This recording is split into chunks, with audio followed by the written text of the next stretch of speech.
Congratulations. Thank you. Terence, alam na natin may usapan ko sa sitwasyon ng therapy na paano i-approach na doon considering na after the conference doon ay nasa therapy na? For me, kailangan lang namin mag-focus sa kung ano yung moment namin right now. Nasa moment kami na we still Terra Firma, so kailangan namin ibigay yung best namin every game for Terra Firma. And then, tsaka namin isipin kung ano yung mangyayari pag tapos na kami sa moment namin right now. What's the question? Paano yung approach? Saying positive lang dapat, ano naman gusto rin namin kung mawawala na yung Terra Firma, at least nasa winning margin din naman. So, sinasabi ko sa kanila, stay positive dun sa season natin na to.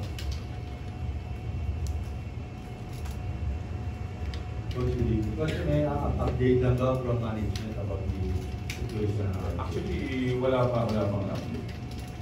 So, Terra Firma G pa rin kami. Pero nung lumabas yung mga balita na how did the team take yung ganung mga practice? Siyempre, sa una talaga masashock kayo. Pero sinabi ko nga sa kanila, positive. Sila, meron silang mga contract. Tuloy lang nila, di ba? Dapat ibigay nila yung best nila. Kung magpapalit man ng management, kailangan pa rin nila maglaro, di ba? Trabaho nila yun. So, okay naman. We won today, di ba? Positive lang yung approach namin lahat. Terence, ikaw, nung nalaman mo yung ganung balita, naramdaman?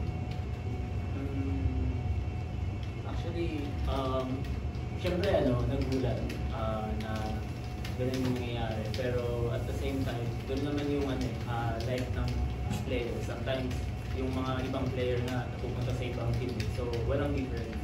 Kumbaga, parang this time, kung mag-take over is iba, then, nandun lang kami para maglaro para sa Star Wars. Pero right now, nandito kami para sa Terra Firma. And kagaya ng sinabi ni Coach Raymond, gusto namin na matuloy-tuloy yung winning streak namin. Kumbaga ay magkaroon kami ng winning